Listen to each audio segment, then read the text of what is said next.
കണ്ടാലും ലോകാവസാനത്തോളം എല്ലാ നാളും നമ്മോട് കൂടെ ഉണ്ടെന്നരുളി ചെയ്ത നമ്മുടെ കർത്താവിന്റെ ധന്യനാമം വാഴ്ത്തപ്പെടട്ടെ. ബഹുമാന്യരായ കർത്താവിന്റെ ദാസന്മാരും ദൈവമക്കളും ആയ നിങ്ങളേവർക്കും, ഇതിനുശേഷം ഞങ്ങളെ ഓഡിയോ വീഡിയോകളിലൂടെ ശ്രദ്ധിക്കുകയും ചെയ്യുന്ന ഏവർക്കും തന്നെ ക്രിസ്തീയ വന്ദനങ്ങൾ സ്നേഹത്തോടെ അറിയിക്കുന്നു. ദൈവം നമ്മെ ഒരുമിച്ച് സഹായിക്കട്ടെ. നമുക്ക് തിടുക്കത്തോടെ വെളിപ്പാട് 4-5 അധ്യായങ്ങളിലേക്ക് തിരിയാം. 4ഉം 5ഉം അധ്യായങ്ങൾ ഒരു ഒരുക്കത്തിന്റെ അധ്യായമായി നമ്മൾ കണ്ടു. Chapters 4 and 5 of Revelation are preparatory chapters for the future events, for the eschatological events. ഭാവിപരമായ എല്ലാ സംഭവ വികാസങ്ങൾക്കും വേണ്ടി ഉള്ള ഒരുക്കത്തിന്റെ അധ്യായങ്ങളാണ് 4ഉം 5ഉം അധ്യായങ്ങൾ എന്ന് നമ്മൾ കണ്ടതാണല്ലോ. അതിൽ ആ ഒരുക്കത്തിൽ ദൈവം യോഹന്നാന് ഭൂമിയിലും ഭാവിയിലും നടക്കാനിരിക്കുന്ന കാര്യങ്ങളെക്കാൾ അവയ്ക്ക് മുൻപേ സ്വർഗത്തിന്റെ ദർശനം കാണിച്ചു കൊടുക്കുകയാണ്. സ്തോത്രം. ആ സ്വർഗീയ ദർശനം കണ്ട വ്യക്തിക്ക് പിന്നീട് ഭൂമിയിൽ നടക്കുന്ന കാര്യങ്ങൾ അത്ര പ്രസക്തമായതല്ല. സ്തോത്രം. With a heavenly vision, all other sides will be diminished and dimmed. അതുകൊണ്ട് ഒരു സ്വർഗീയ ദർശനം ആദ്യം സ്വർഗം എന്ത്, അവിടെ സ്വർഗത്തിൽ എന്ത് എന്നുള്ളത് കർത്താവ് കാണിച്ചു കൊടുത്തു. സ്തോത്രം. 5ാമത്തെ അധ്യായത്തിലേക്ക് നമ്മൾ വരുമ്പോൾ കുഞ്ഞാടിനെയാണ് പ്രധാനമായും കാണുന്നത്. ദൈവകുഞ്ഞാടായ ക്രിസ്തു.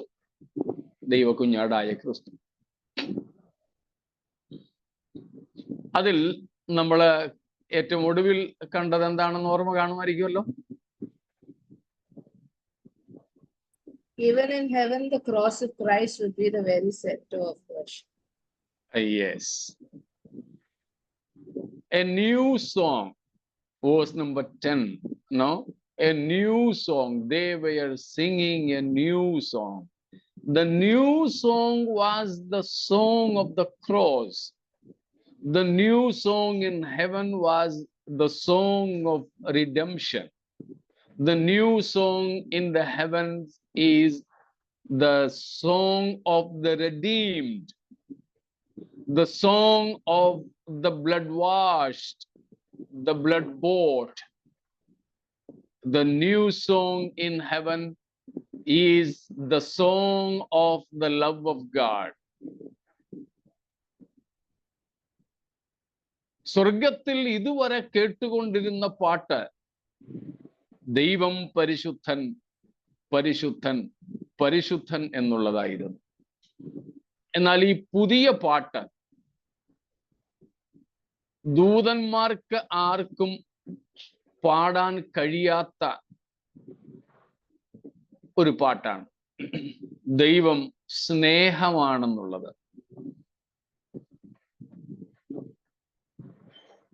Angels can sing God is holy, holy, holy. But they can hardly sing God is love, God is love, God is love. Because only human beings are the objects of the love of God. No angels. ഏത് സ്വർഗദൂതനും പാടാൻ കഴിയുന്ന പാട്ടാണ് ദൈവം പരിശുദ്ധൻ പരിശുദ്ധൻ പരിശുദ്ധൻ എന്നുള്ളത്. കാരണം ദൈവത്തിന്റെ പരിശുദ്ധി അവർ കണ്ടുകൊണ്ടിരിക്കുന്നു. ദൂതന്മാരിൽ ചിലർ അതിന്റെ തീവ്രത അനുഭവിച്ചവരുമാണ്. ലൂസിഫർ ഉൾപ്പെടെയുള്ള ദൂതവൃന്ദം ദൈവീക പരിശുദ്ധിയുടെ തീവ്രതയെ അനുഭവിച്ചവരുമാണ്. ദൂതന് പാടാൻ കഴിയും ദൈവം പരിശുദ്ധൻ പരിശുദ്ധൻ പരിശുദ്ധൻ. എന്നാൽ ഒരു ദൂതനും പാടാൻ കഴിയാത്ത ഒരു പാട്ടാണ് ദൈവം സ്നേഹമാകുന്നു, സ്നേഹമാകുന്നു, സ്നേഹമാകുന്നു എന്ന്. കാരണം ദൈവത്തിന്റെ സ്നേഹം ഒരു ദൂതനും ഒരിക്കലും അനുഭവിച്ചിട്ടില്ല. സ്തോത്രം. ഒത്തിരി തെളിവുകൾ അതിനുണ്ട്. അതിൽ ഒന്നാമത്തേത്, സൃഷ്ടിപ്പിന്റെ ഉദ്ദേശം തന്നെ, ദൂതനെ ദൈവം സൃഷ്ടിച്ചത് തന്നെ സ്നേഹിക്കാൻ വേണ്ടി അല്ല. സ്തോത്രം. വേണമെങ്കിൽ പറയാം സേവിപ്പാൻ വേണ്ടിയാണെന്ന്. To serve but not to love. But man was made not just to serve, but rather to love. മനുഷ്യനെ പക്ഷേ ദൈവം സൃഷ്ടിച്ചത് കേവലം വേല ചെയ്യിക്കാനോ ശുശ്രൂഷ ചെയ്യിക്കാനോ ഒന്നും അല്ല, പകരം സ്നേഹിപ്പാനാണ്. സ്തോത്രം. ഒരൊറ്റ ദൂതനോട് ചോദിച്ചു നോക്കിക്കേ, ദൈവസ്നേഹത്തെ കുറിച്ച് അവർക്ക് പറയാൻ പറ്റില്ല. എന്നാൽ പൊടിയിൽ നിന്നും ഉത്ഭവിച്ച്, ബാക്കി നിങ്ങൾക്കറിയാമായിരിക്കുമല്ലോ,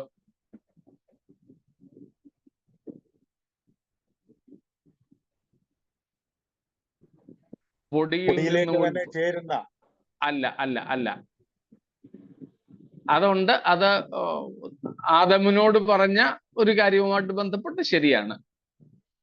എന്നാൽ ഇയ്യോബിന്റെ പുസ്തകത്തിൽ നിന്നും മനുഷ്യനെ കുറിച്ച് പറയുന്ന ഒരു നിർവചനമാണ് ഞാൻ ഈ പറഞ്ഞത്.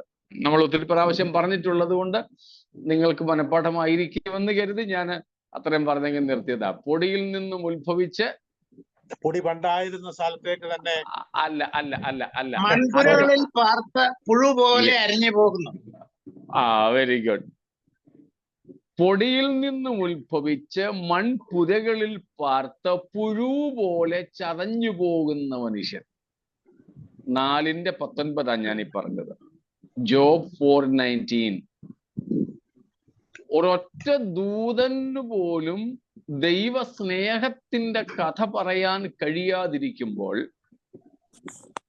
പൊടിയിൽ നിന്നും ഉത്ഭവിച്ച് മൺപുരകളിൽ പാർത്ത് പുഴു പോലെ ചതഞ്ഞു പോകുന്ന കേവലം മനുഷ്യരായ നമുക്ക് ദൈവസ്നേഹത്തിന്റെ വാചാലമായ ചരിത്രം പറയുവാനായിട്ട് സാധിക്കും. സ്തോത്രം.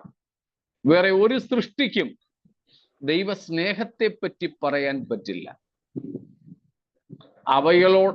ബാക്കിയുള്ള സകല സൃഷ്ടികളോടും ദൈവത്തിന് കരുണ തോന്നുമ്പോൾ, മനുഷ്യനോട് ദൈവത്തിന് സ്നേഹമാണ് തോന്നുന്നത്. സ്തോത്രം. സ്നേഹമാണ്. മറ്റൊരു തെളിവ് പറഞ്ഞാൽ,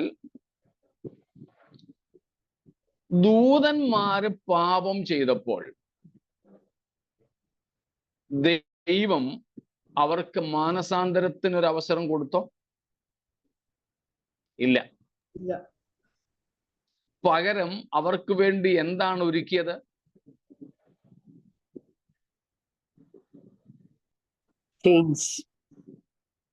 നരകം. സ്തോത്രം. ചെയിൻസിന് ശേഷം നരകം. ചിലരെ ഇപ്പോൾ ചങ്ങലക്കെട്ട് സൂക്ഷിച്ചിരിക്കുക. എന്നാൽ ന്യായവിധി കഴിഞ്ഞ് അവരെ നിത്യമായി തള്ളുന്നത് നരകത്തിലേക്ക്. അതേസമയം ഇപ്പോൾ നമ്മൾ പറഞ്ഞ പൊടിയിൽ നിന്നും ഉത്ഭവിച്ച് മൺപുരകളിൽ പാർത്ത് പുഴു പോലെ ചതഞ്ഞു പോകുന്ന മനുഷ്യരായ നാം, അല്ലെങ്കിൽ നമ്മുടെ ആദി മാതാപിതാക്കൾ പാപം ചെയ്തപ്പോൾ അവർക്ക് വേണ്ടി ദൈവം ഒരുക്കിയത്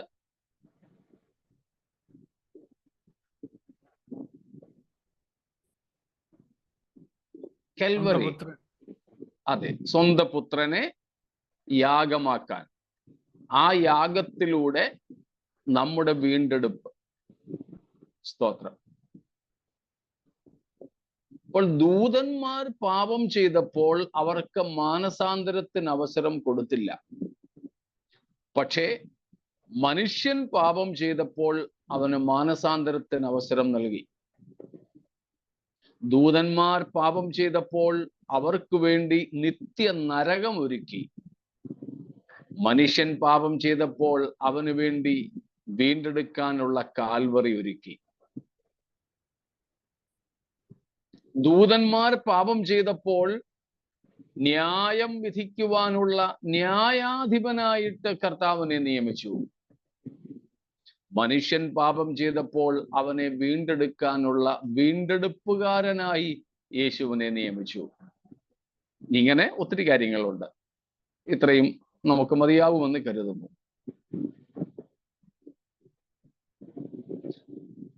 ദൈവം ദൂതന്മാരെ സൃഷ്ടിച്ചപ്പോൾ ഇൻഡിവിജ്വൽ വ്യക്തികളായിട്ടാണ് സൃഷ്ടിച്ചത്. ഓരോ ദൂതനും ഓരോ സൃഷ്ടിയാണ്. അതേസമയം മനുഷ്യനെ സൃഷ്ടിച്ചപ്പോഴോ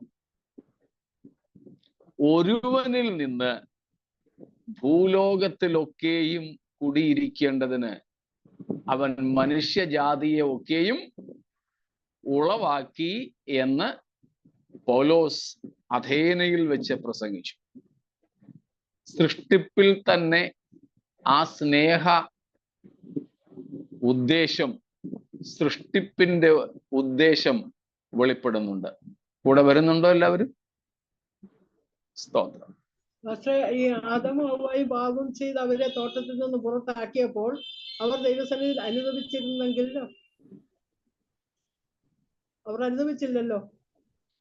അനുദപിച്ചിരുന്നുവെങ്കിലും അവർക്ക് അവരുടെ പാപത്തിന് വിമോചനം, വീണ്ടെടുപ്പും ആവശ്യമായിരുന്നേനെ.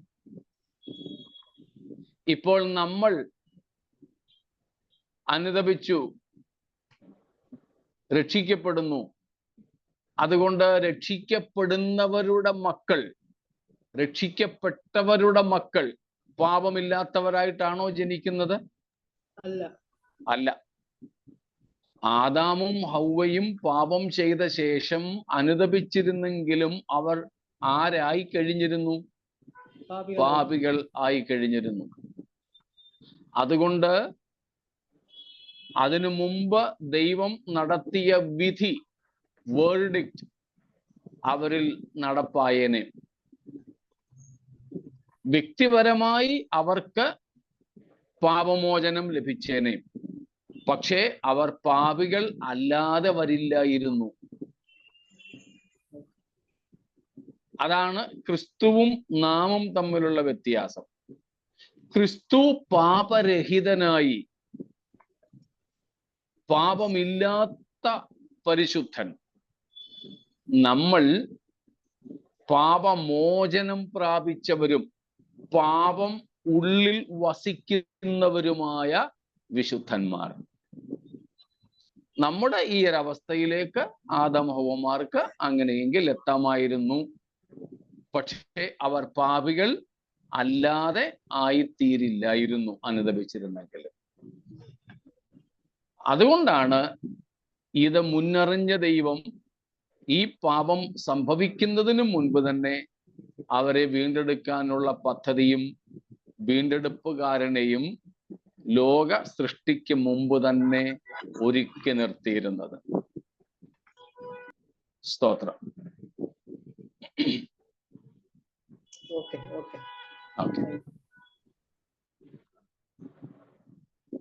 അപ്പോൾ സൃഷ്ടിപ്പിൽ ഓരോ ദൂതനും പ്രത്യേകം സൃഷ്ടിക്കപ്പെട്ടവരാണ്. എന്നാൽ മനുഷ്യനോ ഒരുവനിൽ നിന്ന് മാത്രം, ഒരുവനിൽ നിന്ന് സകല മനുഷ്യരാശിയെയും ദൈവം ഉളവാക്കി. ആ സൃഷ്ടിപ്പിലെ വ്യത്യാസം തന്നെ ദൈവത്തിന് ദൂതന്മാരോടും മനുഷ്യരോടുമുള്ള സ്നേഹത്തിന്റെ പ്രകടമായ വെളിപ്പാടുകളാണ്. സ്തോത്രം. അതായത് ദൂതന്മാരെ വീണ്ടെടുക്കാനുള്ള പദ്ധതി ദൈവം ഒരുക്കിയിരുന്നില്ല. ഒരുക്കിയിരുന്നെങ്കിൽ ഓരോ പാപം ചെയ്ത ദൂതന് വേണ്ടിയും ഓരോ പ്രാവശ്യവും യേശുവിന് മരിക്കണമായിരുന്നു. കാരണം ഓരോ ദൂതനും വ്യത്യസ്തനാണ്. എന്നാൽ നമ്മയോ, മനുഷ്യരെ സംബന്ധിച്ചോ, ഒറ്റ മൂലപുരുഷനിൽ നിന്നാണ് നാം ഒക്കെ ഉണ്ടാക്കപ്പെട്ടത്. ഒരുവനാൽ എല്ലാവരും പാപികളായി. അതുകൊണ്ട് ഒരുവനാൽ എല്ലാവരും വീണ്ടെടുപ്പ് പ്രാപിക്കുവാനും സാധിക്കും. അത് വീണ്ടെടുക്കുന്നതിനുള്ള പദ്ധതി പ്രകാരമാണ് നമ്മെ ഒരുവനിൽ നിന്നും ഉളവാക്കിയത്. ഇല്ലായിരുന്നെങ്കിൽ ദൂതന്മാരെ പോലെ ഓരോരുത്തരായി നമ്മെ സൃഷ്ടിച്ചേനെ. അപ്പോൾ ഒത്തിരി ഉള്ളവരെല്ലാം ആദാമന്മാര് തന്നെയായിരുന്നേനെ. എന്നാൽ നമ്മൾ ആദാമ്യരായിട്ട് മാറി. വ്യത്യാസം മനസ്സിലായി കാണുമല്ലോ. സ്തോത്രം. അപ്പോൾ ദൂതന്മാരും മനുഷ്യരും തമ്മിലുള്ള വ്യത്യാസങ്ങളിൽ ചിലതാണ് ഞാൻ ഈ പറഞ്ഞത്. അത് ദൈവസ്നേഹവുമായി ബന്ധപ്പെടുത്തി ചിന്തിച്ചാൽ നമുക്ക് മനസ്സിലാക്കാൻ സാധിക്കുന്നത്, ദൂതന്മാർക്ക് ആർക്കും ദൈവസ്നേഹം അനുഭവിപ്പാൻ കഴിഞ്ഞിട്ടില്ല. അതുകൊണ്ട് അവർക്കാർക്കും ദൈവം സ്നേഹം എന്ന് പാടാൻ പറ്റില്ല. നിത്യതയിൽ കേട്ടിട്ടില്ലാത്ത ഒരു പാട്ടാകാം അത്. അതുകൊണ്ടാണ് പുതിയ പാട്ട് എന്ന് പറഞ്ഞുകൊണ്ട് വെളിപ്പാട് 5 നമ്മൾ വായിക്കുന്നത്. ആ പുതിയ പാട്ട് ദൈവത്തിന്റെ സ്നേഹഗാനമാണ്. A love song of God, a love song demonstrated on the cross, a love song that God manifested through Christ. സ്തോത്രം. ആ സ്നേഹഗാനം, അതാണ് പുതിയ പാട്ട്. അതുകൊണ്ട് നമ്മൾ പറഞ്ഞത്, നിത്യതയിൽ, വരുവാനുള്ള നിത്യതയിൽ പോലും ഏറ്റവും പ്രധാനപ്പെട്ട ശ്രദ്ധാകേന്ദ്രം യേശുക്രിസ്തുവിന്റെ ക്രൂശും ദൈവത്തിന്റെ സ്നേഹവും ആയിരിക്കുമെന്ന്. Praise God. യേശുവിന്റെ ക്രൂശും ദൈവത്തിന്റെ സ്നേഹവും, ഇത് നാം ഓർക്കാതിരിക്കരുത്.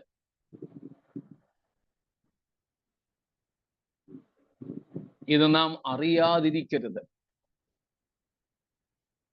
അത് നിരന്തരം ഓർക്കാൻ വേണ്ടിയാണ് നമുക്ക് തിരുമേശയുടെ ശുശ്രൂഷയും കർത്താവ് അനുവദിച്ച് തന്നിട്ടുള്ളത്.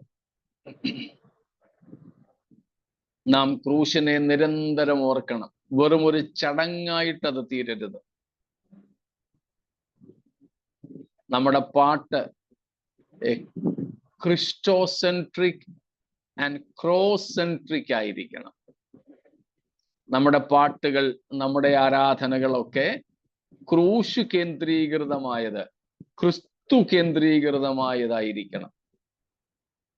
പൗലോസ് അപ്പോസ്തലന്റെ 2 പ്രധാനപ്പെട്ട പ്രമേയങ്ങളാണ് the cross Christ died and the Christ died on the cross, or Christ crucified. ക്രിസ്തു മരിച്ച ക്രൂശും ക്രൂശിക്കപ്പെട്ട ക്രിസ്തുവും, ഇത് പുതിയ നിയമത്തിന്റെ പ്രധാന പ്രമേയമാണ്. This is one of the key themes in the New Testament. Cross of Christ and the Christ crucified. We should also be centered on this shaft. ഈ 2 കേന്ദ്ര പ്രമേയങ്ങൾ നാമും തള്ളിക്കളയരുത്. യേശുവിന്റെ ക്രൂശ്, 2 ക്രൂശിൽ മരിച്ച യേശു, ക്രൂശിക്കപ്പെട്ട ക്രിസ്തു. സ്തോത്രം. നിത്യതയിലും ഇതായിരിക്കും പ്രധാന പ്രമേയം എന്ന് നമ്മൾ കണ്ടു. സ്തോത്രം. അതുകൊണ്ടാണ് യേശുക്രിസ്തുവിന്റെ പഞ്ചമുറിവുകൾ നിത്യതയിൽ പോലും തേജസ്സിനാൽ മൂടപ്പെടാതിരിക്കുന്നത്.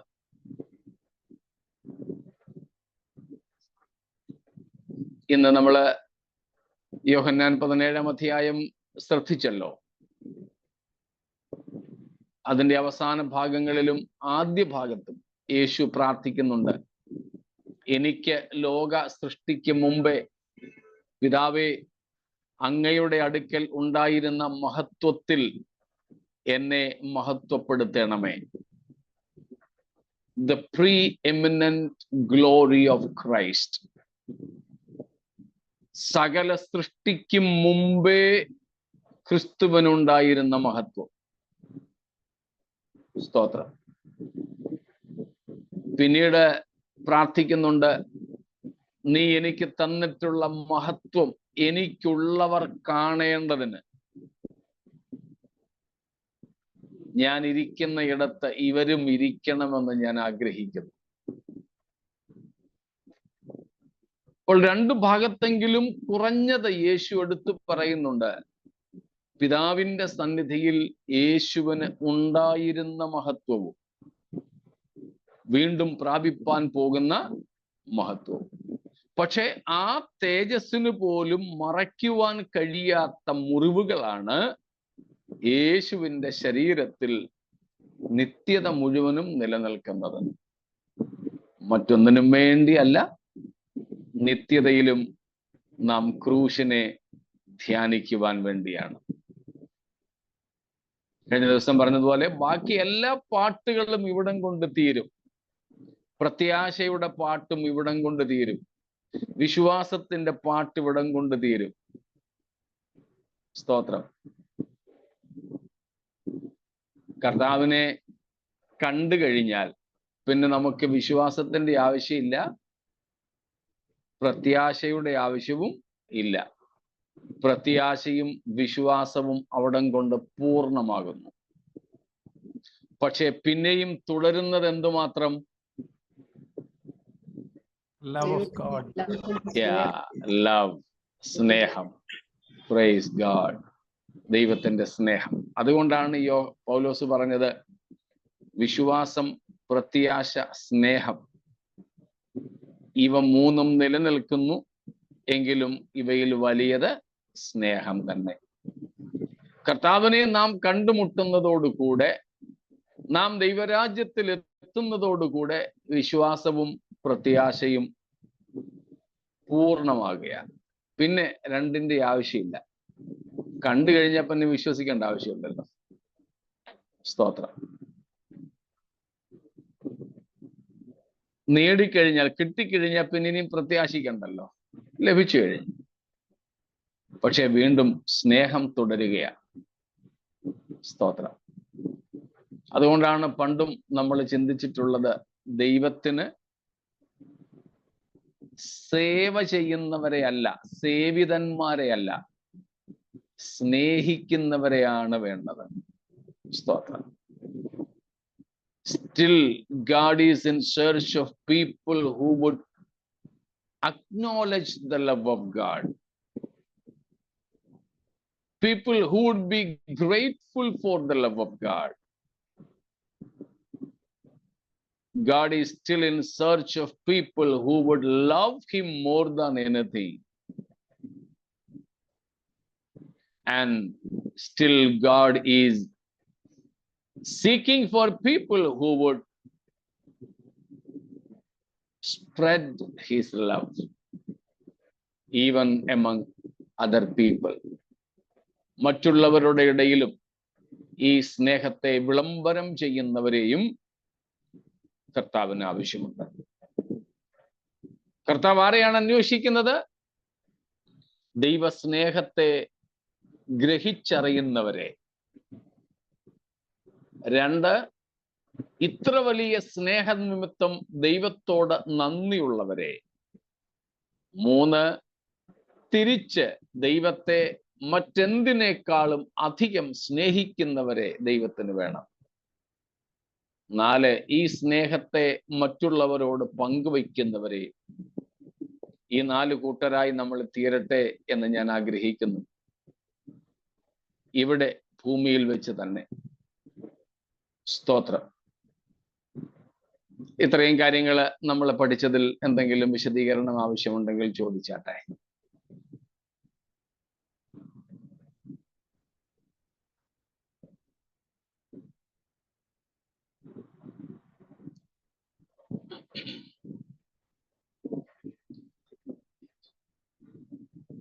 ശരി, ഒന്നും ഇല്ല എങ്കിൽ നമുക്ക് മുൻപോട്ട് പോകാം. നമ്മളിപ്പോൾ നോക്കിക്കൊണ്ടിരിക്കുന്നത് സ്വർഗത്തിൽ മുഴങ്ങിക്കേട്ട 5-ാം അധ്യായത്തിലെ ആ പാട്ടിനെ കുറിച്ചാണ്, ആരാധന ഗീതത്തെ കുറിച്ചാണ്.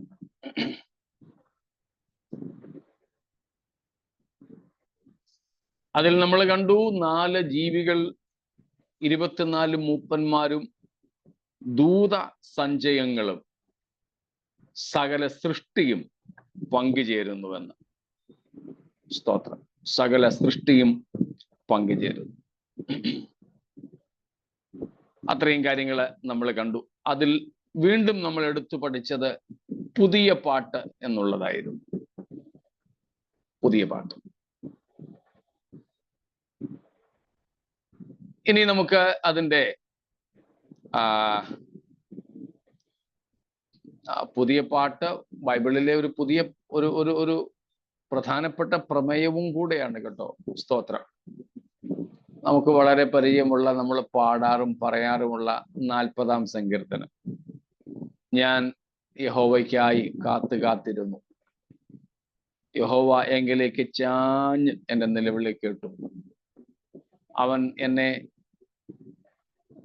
നാശകരമായ കുഴിയിൽ നിന്ന്, കുഴഞ്ഞ ചേറ്റിൽ നിന്ന് കയറ്റി കാലുകളെ പാറമേൽ നിർത്തി എൻ്റെ വായിൽ പുതിയൊരു പാട്ട് തന്നു. പ്രധാനമായും സങ്കീർത്തനങ്ങളിൽ പുതിയത് എന്ന ഒരു പ്രമേയം നമ്മൾ ആവർത്തിച്ച് കാണുന്നുണ്ട്.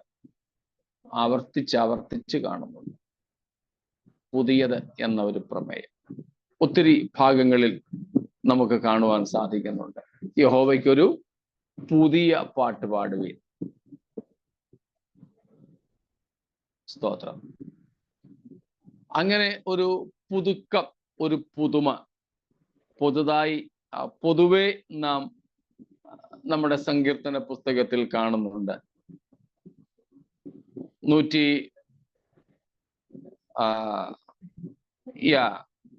സങ്കീർത്തനങ്ങൾ 33-ന്റെ 3-ാം വാക്യത്തിലുണ്ട്. സങ്കീർത്തനങ്ങൾ 40-ന്റെ 3-ൽ ഇപ്പോൾ നമ്മൾ പറഞ്ഞ വാക്യമുണ്ട്. 98 verse 1, 98-ന്റെ 1, 114-ന്റെ 8 തുടങ്ങിയ ഒത്തിരി ഭാഗങ്ങളിൽ നമുക്ക് കാണുവാൻ സാധിക്കുന്നുണ്ട്. സങ്കീർത്തനങ്ങളിൽ പറയുന്നത് പുതിയ പാട്ട് പാടുവീൻ, പുതിയ പാട്ട് പാടുവീൻ. സ്തോത്രം. യെശയ്യാ 42-ാമത്തെ അധ്യായത്തിലും നാം അത് കാണുന്നുണ്ട്. ഐശയ്യാ ചാപ്റ്റർ 42 verses 9 to 10, 9-ഉം 10-ഉം വാക്യങ്ങളിലും നാം കാണുന്നുണ്ട്. സ്തോത്രം. ആ വാക്യങ്ങൾ ഒന്ന് വായിച്ചോളൂ. ഇതുവരെ നമ്മൾ വാക്യങ്ങളൊന്നും വായിച്ചില്ലല്ലോ.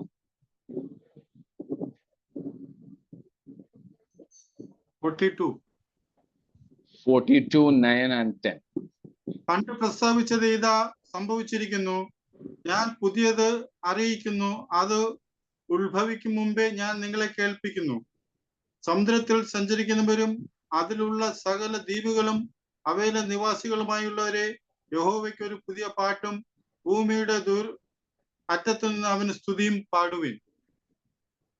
ഇത് ദൈവത്തിന്റെ പുതു സൃഷ്ടിയുമായി ബന്ധപ്പെട്ട ഒരു ആഹ്വാനമാണ്.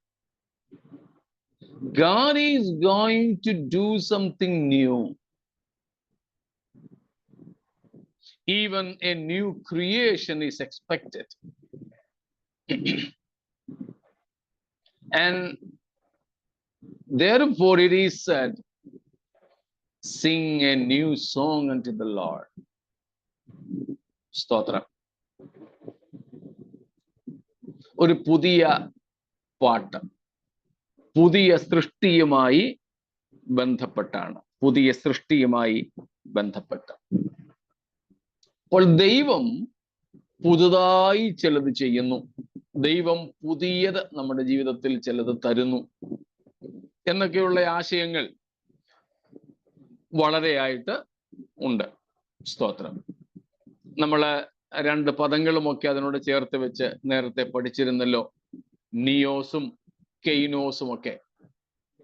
അതുകൊണ്ട് നമ്മള് 7 സഭകളോടുള്ള ബന്ധത്തിൽ ആ ഭാഗങ്ങളൊക്കെ പഠിച്ചതുകൊണ്ട് ആവർത്തിക്കാതെ ഞാൻ മുൻപോട്ട് പോവുകയാണ്.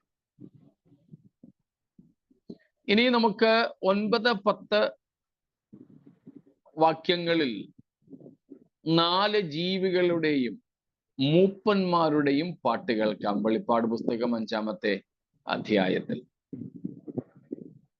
അവിടെ നാം കാണുന്നത് ഈ 4 ജീവികളും, 4 ജീവികളെ കുറിച്ചും മൂപ്പന്മാരെ കുറിച്ചും 4-ാം അധ്യായത്തിൽ വെച്ച് നമ്മൾ പഠിച്ചത് കൊണ്ട്, അവരാരാണെന്ന് നോക്കിയത് കൊണ്ട് ഇവിടെ ആവർത്തിക്കുന്നില്ല.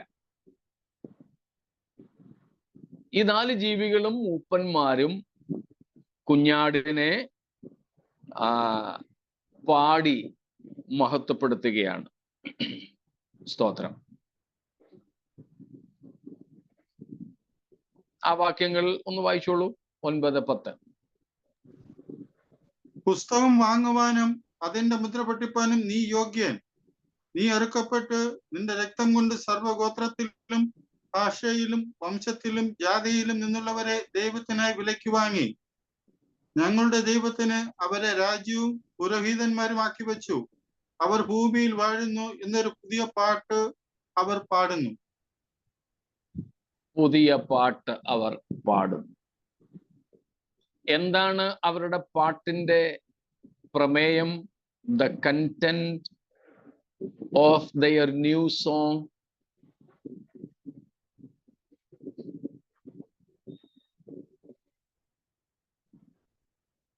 അറുക്കപ്പെട്ടു നിന്റെ രക്തം കൊണ്ട് സർവ്വഗോത്രത്തിലും ഭാഷയിലും വംശത്തിലും. 2 പ്രധാനപ്പെട്ട കാര്യങ്ങളാണ്.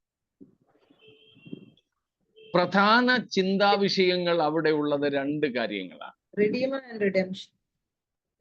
Redeemer, redemption, of course. One more thing is there that we will couple together. Thou Pardon? hast made us kings and priests unto God. Yeah, that is the fruit of the cross, the result of the cross. സകല ഗോത്രങ്ങളിൽ നിന്നുള്ളവരെയും വിലയ്ക്ക് വാങ്ങി. That is what is done with that cross.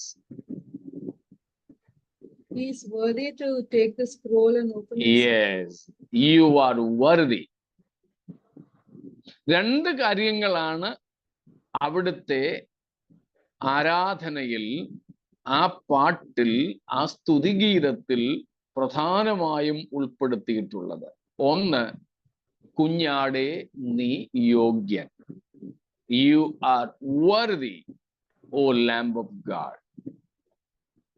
That means the key theme of our worship, our songs should be the worthiness of the Lamb, the worthiness of our worshipped God.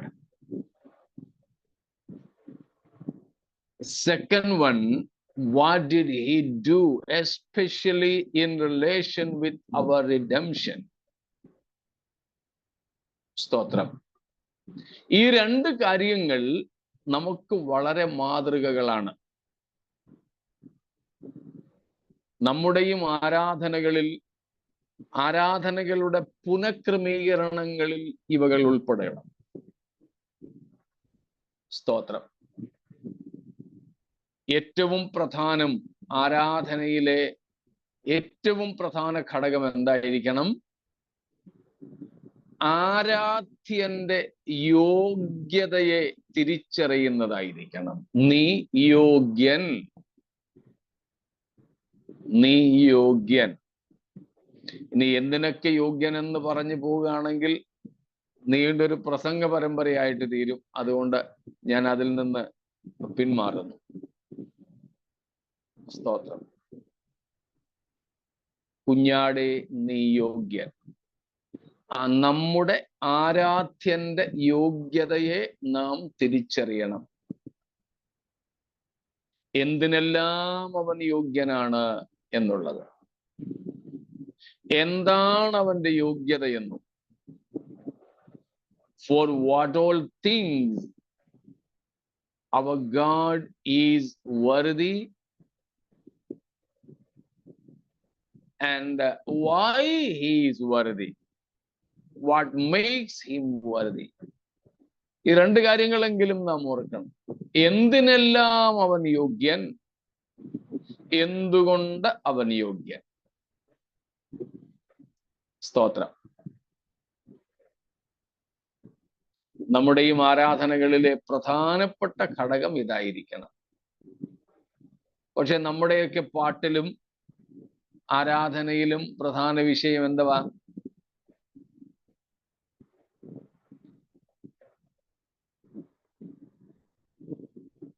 വെറുതെ ഒരു സുഖത്തിന് വേണ്ടി പറയണ്ട, നമ്മൾ ഒന്ന് വിലയിരുത്തി പറഞ്ഞാൽ മതി. നമ്മുടെ വിടുതലിന് വേണ്ടിയും ബാക്കിയുള്ള സ്തോത്രം. തിന്മയൊന്നും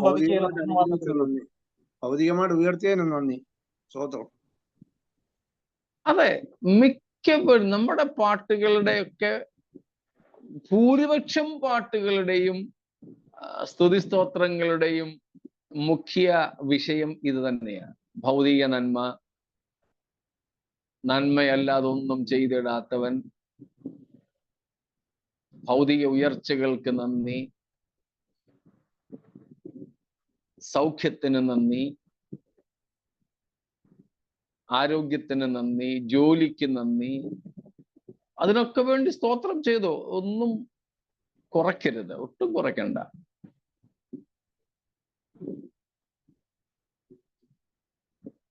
ഈ അടുത്ത ദിവസങ്ങളിലൊക്കെ അടുപ്പിച്ച് ആശുപത്രികളിൽ പോകേണ്ടതായിട്ട് വരുന്നുണ്ട്. നമ്മുടെ പലരും രോഗികളായി ചികിത്സ തേടുന്നത് കൊണ്ടും ഓപ്പറേഷൻ കഴിഞ്ഞ് കിടക്കുന്നത് കൊണ്ടുമൊക്കെ അടുപ്പിച്ച് ആശുപത്രികളിൽ കഴിഞ്ഞ ചില ആഴ്ചകളായിട്ട് കയറി ഇറങ്ങുന്നു. അവിടെയൊക്കെ കിടക്കുന്ന രോഗികളെ കാണുമ്പോൾ കർത്താവ് നമുക്ക് തന്നിട്ടുള്ള സൗഖ്യത്തെ ഓർത്ത് അറിയാതെ ദൈവത്തിന് സ്തോത്രം ചെയ്യാറുണ്ട്. അറിയാതെ. അത് വേണം, അത് വേണ്ടെന്നല്ല പറഞ്ഞത്. സ്തോത്രം. അങ്ങനെ ഭൗതികമായ നന്മകൾക്കൊക്കെ വേണ്ടി സ്തോത്രം ചെയ്തോളൂ. അത് ഒരു ഉപകാരവും ദൈവത്തിന്റെ നമ്മൾ മറക്കരുത്. 103 സംഖ്യത്തിന് നമുക്കറിയാമല്ലോ, അവന്റെ ഉപകാരങ്ങളൊന്നും മറക്കരുത്, ഒന്നും മറക്കരുത്. അതിനൊന്നും വേണ്ടി സ്തോത്രം ചെയ്യരുതെന്നല്ല, സ്തോത്രം ചെയ്യുന്നത് തെറ്റാണെന്നുമല്ല നമ്മൾ പറഞ്ഞു വരുന്നത്. പക്ഷേ അതിനേക്കാൾ ഉപരി നമ്മുടെ ശ്രദ്ധ പോകേണ്ടത് നമ്മുടെ ആരാധ്യനായ ദൈവത്തിന്റെ യോഗ്യതകളിലേക്കാണ്. The worthiness of God should evoke worship in us, not something emotional because of something that God granted us in this physical or material realm. സ്തോത്രം. നീ യോഗ്യൻ. രണ്ടാമത്തെ പ്രമേയം, നീ അറുക്കപ്പെട്ടു. നീ അറുക്കപ്പെട്ടു. അറുക്കപ്പെടാൻ പോലും നീ യോഗ്യൻ. അറുക്കപ്പെട്ടു എന്നുള്ളത് സത്യം. പക്ഷേ എല്ലാവർക്കും അറുക്കപ്പെടാൻ പറ്റുമായിരുന്നുവോ? ഇല്ല, ഇല്ല. അറുക്കപ്പെടാൻ വേണ്ടിയും യോഗ്യതകൾ വേണമായിരുന്നു. ആ യോഗ്യതകളും എല്ലാം പൂർണ്ണതയോടെ കണ്ടെത്തിയത് ക്രിസ്തു എന്ന വീണ്ടെടുപ്പുകാരനിൽ മാത്രമാണല്ലോ. സ്തോത്രം. നമ്മൾ നേരത്തെ പഠിച്ചിട്ടുണ്ടെങ്കിലും ഒന്നും കൂടെ ആവർത്തിക്കുന്നതിൽ ക്ഷമിക്കണം. യേശുക്രിസ്തുവിനെ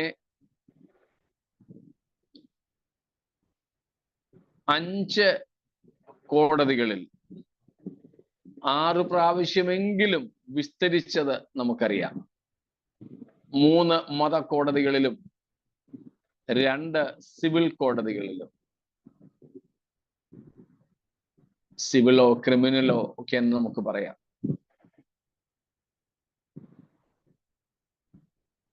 ചിലര് 7 പ്രാവശ്യം വിസ്തരിച്ചെന്ന് ചിന്തിക്കുന്നവരുണ്ട്. അതിന് കാരണമായിട്ട് അവർ പറയുന്നത് ലൂക്കോസ് 23-ാം അധ്യായത്തിൽ പീലാത്തോസ് 22-ാം വാക്യത്തിൽ നമ്മൾ വായിക്കുന്നു, പീലാത്തോസ് 3ാമതും അവരോട്. അപ്പോൾ പീലാത്തോസിന്റെ കോടതിയിൽ 3 പ്രാവശ്യം വിസ്തരിച്ചു എന്ന ഒരു ചിന്തയിൽ നിന്നാണ് 7 പ്രാവശ്യം യേശുവിനെ വിസ്തരിച്ചെന്ന് വിശ്വസിക്കുന്നത് ചിലരൊക്കെ. ചിലര് അങ്ങനെ വിശ്വസിക്കുന്നില്ല. 6 പ്രാവശ്യം എന്നതിന് തെളിവ് നമുക്കുണ്ട്. കയ്യഫാവിന്റെ, ഹന്നാവിന്റെയും സൻഹദ്രീൻ സംഘത്തിന്റെയും മുൻപിൽ, അങ്ങനെ 3 മതകോടതികളിൽ. പീലാത്തോസിന്റെ, ഹേരോദാവിന്റെ ഈ 2 കോടതികളിൽ. പക്ഷേ പീലാത്തോസിന്റെ അടുക്കൽ 2 പ്രാവശ്യം. അങ്ങനെ 5 കോടതികളിൽ 6 പ്രാവശ്യം എങ്കിലും വിസ്തരിക്കപ്പെട്ട യേശുവിൽ എന്തെങ്കിലും കുറ്റം കണ്ടെത്താൻ ആർക്കെങ്കിലും കഴിഞ്ഞോ? ഇല്ല. സ്തോത്രം. ആർക്കും കഴിഞ്ഞില്ല. യേശുക്രിസ്തുവിന്റെ നിഷ്കളങ്കതയ്ക്ക് നമ്മൾ പ്രധാനപ്പെട്ട 6 തെളിവുകൾ എടുത്തു പറയാറുണ്ടല്ലോ. അറിയാവുന്നത് കൊണ്ടും ആവർത്തിക്കപ്പെടാറുള്ളത് കൊണ്ടും ഇന്ന് ഞാൻ പറയാതെ അങ്ങ് പോവുകയാണ്. ഓർമ്മയുണ്ടല്ലോ? കൂടെ ഒന്ന് വരണേ.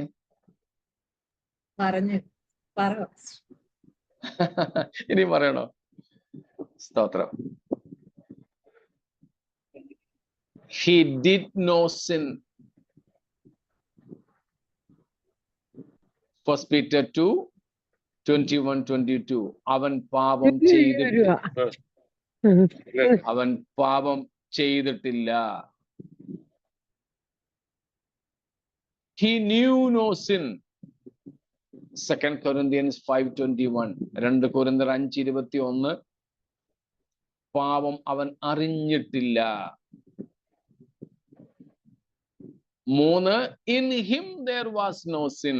അവനിൽ പാപം ഇല്ല. 1 John 1 Yohannan 3:5. 4, separated from sinners. പാപികളോട് വേർപെട്ടവൻ. Hebrews 7:26. എബ്രായർ 7:26.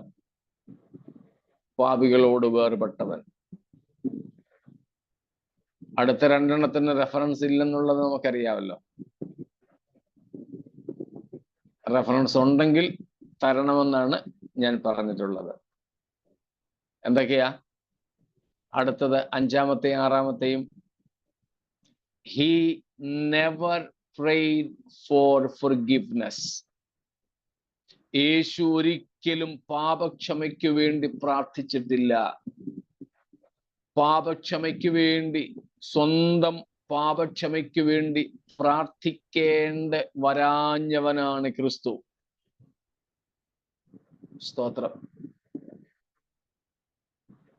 He never had to pray for forgiveness. അങ്ങനെ പ്രാർത്ഥിച്ചതായിട്ട് ഒരു രേഖയും എനിക്ക് കിട്ടിയിട്ടില്ല. റെഫറൻസ് ഉണ്ടെങ്കിൽ നിങ്ങൾ എനിക്ക് തരണം. 6-ാമത്തേതാണ്. ഇപ്പൊ ഓർമ്മ വരുന്നുണ്ടായിരിക്കുമല്ലോ. അങ്ങനെയെങ്കിൽ 6-ാമത്തെ ഒന്ന് പറഞ്ഞു. പാപപരിഹാരത്തിന് യാഗം കഴിക്കേണ്ടി വന്നിട്ടില്ല. ആമേൻ. ഒരിക്കലും യേശുവിന് ഒരു പാപപരിഹാര യാഗം കഴിക്കേണ്ടി വന്നിട്ടില്ല. യേശുവിന്റെ ജനനം കഴിഞ്ഞിട്ട് യഹൂദ നിയമപ്രകാരം യേശുവിന്റെ അമ്മ മറിയയുടെ ശുദ്ധീകരണത്തിന് വേണ്ടിയുള്ള യാഗം കഴിച്ചിട്ടുണ്ട്. അത് യേശുവിന്റെ പാപമോചനത്തിന് വേണ്ടിയായിട്ട് ആരും തെറ്റിദ്ധരിക്കരുത്. അത് ന്യായപ്രമാണത്തിന്റെ നിവൃത്തിക്ക് വേണ്ടി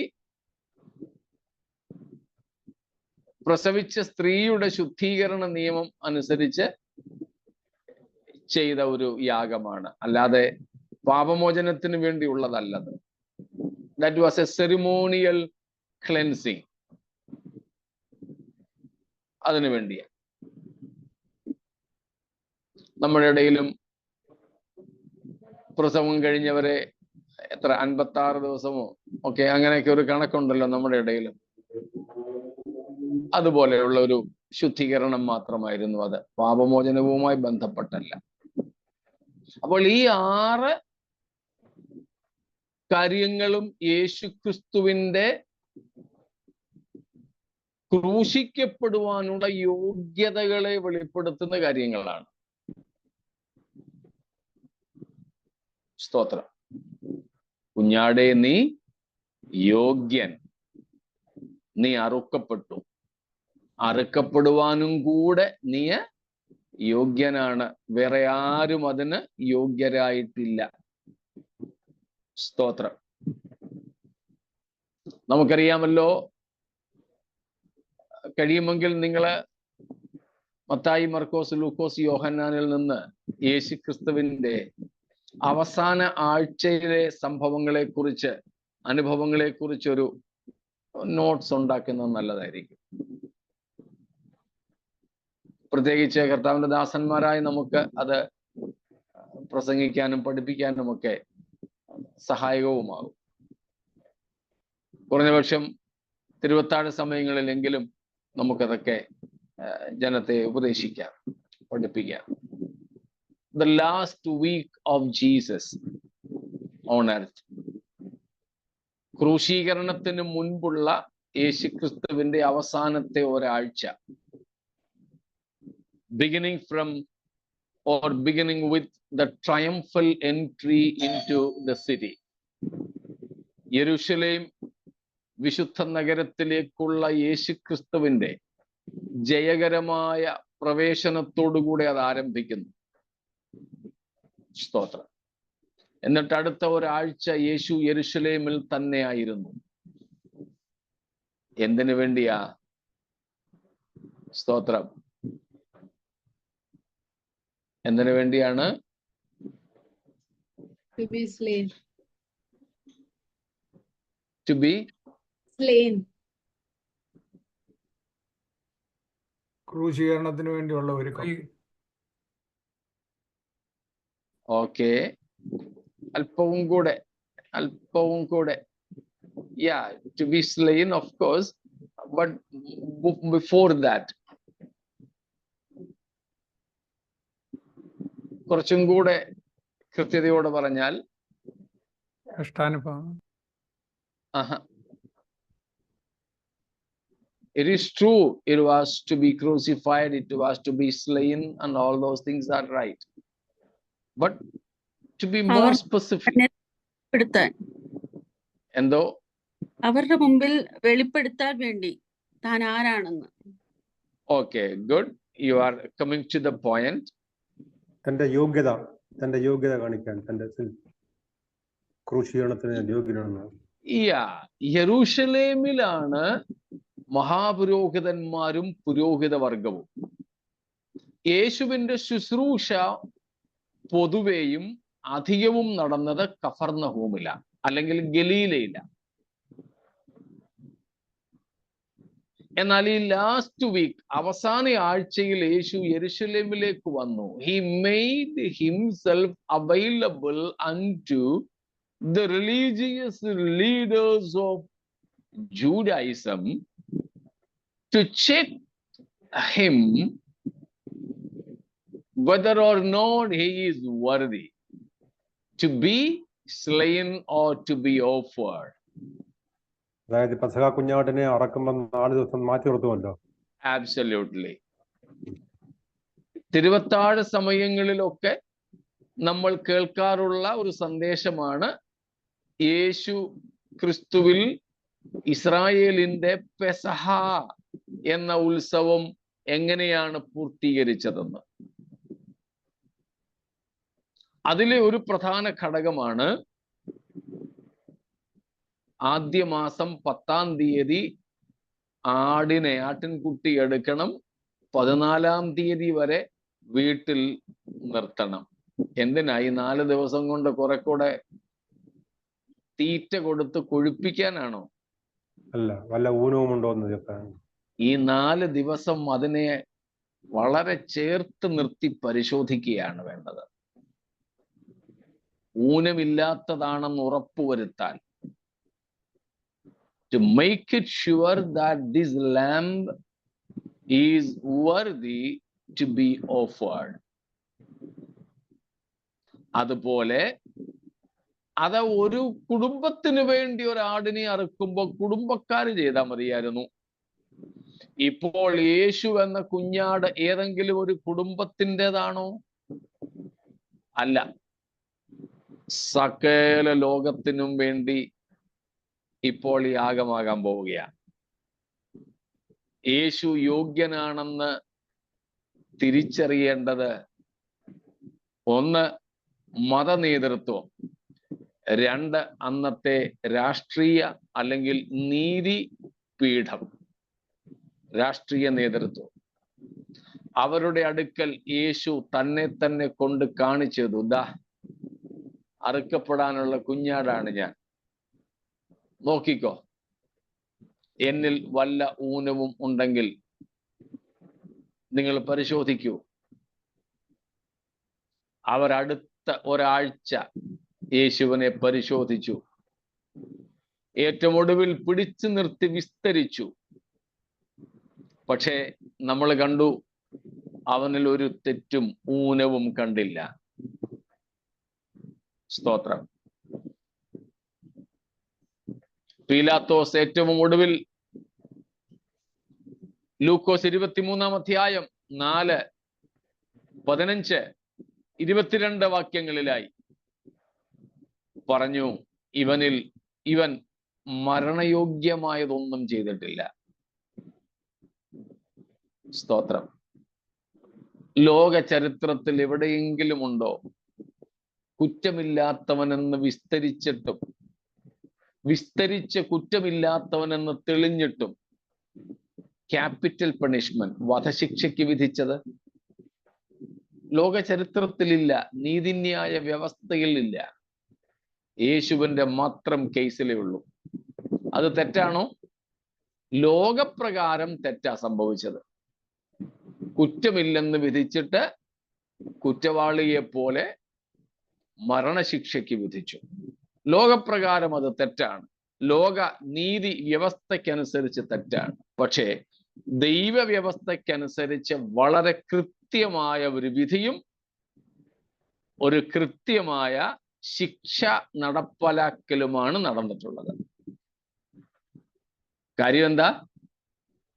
ഇത്രയും അധികം കുറ്റമില്ല, ഊനമില്ല എന്ന് പറഞ്ഞ് സകല പാപികളുടെയും പാപപരിഹാരത്തിന് വേണ്ടി അറുക്കപ്പെടുവാൻ ഇവൻ മാത്രം യോഗ്യൻ എന്ന ഉച്ചൈസ്തര പ്രഖ്യാപനമായിരുന്നു ഈ വിധികളിലൂടെ നടപ്പാക്കപ്പെട്ടത്. മനസ്സിലാവുന്നുണ്ടോ? സ്തോത്രം. അതുപോലെ തന്നെ നമുക്കറിയാം, യേശുക്രിസ്തുവിന്റെ ക്രൂശീകരണവുമായി ബന്ധപ്പെട്ട് എത്ര പേരാണ് യേശുവിന്റെ നിഷ്കളങ്കത്വത്തിന് സാക്ഷ്യം വഹിച്ചതെന്ന് അതും ഓർമ്മ കാണും.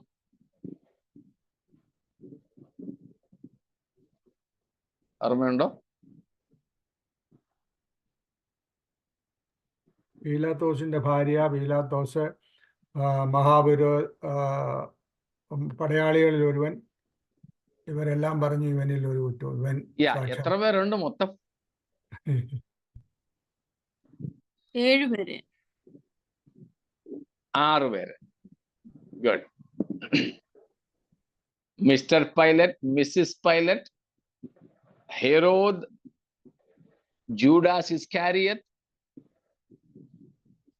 one of the thieves crucified with him, and sixth, the centurion. Yeah, Shadadhipan. 6 പേര്. ഇതിൽ കൂടുതലായിട്ട് നിങ്ങൾ ശ്രദ്ധയിൽപ്പെട്ടിട്ടുണ്ടെങ്കിൽ ഒന്ന് പറഞ്ഞേക്കണേ. പീലാത്തോസ്, തന്റെ ഭാര്യ ഹെരോദാവ്, യേശുവിനെ ഒറ്റിക്കൊടുത്ത യൂദ, ക്രൂശിക്കപ്പെട്ട കള്ളന്മാരിൽ ഒരുവൻ ശതാധിപൻ, ഇവരെല്ലാവരും യേശുവിന്റെ നിഷ്കളങ്കത്വത്തിന് സാക്ഷ്യം വഹിച്ചു. എന്താ ഇതിൻ്റെ കൂടെ എല്ലാം വെളിപ്പെടുന്നത്? സകല മാനവജാതിയുടെയും പാപത്തിന്റെ പരിഹാരത്തിന് മരിക്കുവാനും ക്രൂശിക്കപ്പെടുവാനും യോഗ്യനായവൻ ഒരുവൻ മാത്രം, അത് യേശു മാത്രം. ഹല്ലേലൂയ. അപ്പോൾ ഇതായിരിക്കണം നമ്മുടെ ആരാധനകളുടെ പ്രധാനപ്പെട്ട വിഷയം. നമ്മുടെ ആരാധ്യനായ ദൈവത്തിന്റെ യോഗ്യത. 2, താൻ ക്രൂശിൽ നിവർത്തിച്ച വീണ്ടെടുപ്പിന്റെ പദ്ധതി. ഈ രണ്ടും നിമിത്തം വേണം നാം നമ്മുടെ ദൈവത്തെ അധികം സ്തുതിക്കാനും മഹത്വപ്പെടുത്താനും. അങ്ങനെയെങ്കിൽ രോഗത്തിലും കഷ്ടത്തിലും നഷ്ടത്തിലും മരണത്തിലുമൊക്കെ നമുക്ക് ദൈവത്തെ മഹത്വപ്പെടുത്തുവാൻ ഒരു പ്രയാസവും കാണില്ല. സ്തോത്രം. ഇതാണ് 9-10 വാക്യങ്ങളിൽ കാണുന്ന ആരാധനയുടെ പ്രധാനപ്പെട്ട 2 കേന്ദ്ര വിഷയങ്ങൾ. നമുക്ക് വേണ്ടി ക്രൂശിക്കപ്പെടുവാൻ യോഗ്യനായി വന്ന യേശുക്രിസ്തുവിന്റെ യോഗ്യതയ്ക്കായി സ്തോത്രം, സ്തോത്രം, സ്തോത്രം. ഞങ്ങളെ കേൾക്കുന്നവരിൽ ആരെങ്കിലും ഈ യേശുവിനെ ജീവിതത്തിന്റെ കർത്താവായി സ്വീകരിച്ചിട്ടില്ലെങ്കിൽ ഇത് നിങ്ങൾക്കുള്ളൊരവസരമാണ്. ഇങ്ങനെ മരിച്ച, പാപമില്ലാതെ മരിച്ച യേശുവിനെ, നമ്മുടെ പാപങ്ങൾക്ക് വേണ്ടി മരിച്ച യേശുവിനെ, ഉയർത്തെഴുന്നേറ്റ യേശുവിനെ ജീവിതത്തിൽ ദൈവമായി സ്വീകരിക്കുക, കർത്താവായി സ്വീകരിക്കുക. എങ്കിൽ ഈ പുതിയ പാട്ട് അങ്ങ് സ്വർഗത്തിൽ ചെന്ന് പാടാൻ നമുക്കും സാധ്യമാകും. ആ പ്രത്യാശയോടെ നമുക്ക് ജീവിക്കാം. ഈ വചനങ്ങളാൽ ദൈവം നമ്മെ അനുഗ്രഹിക്കും.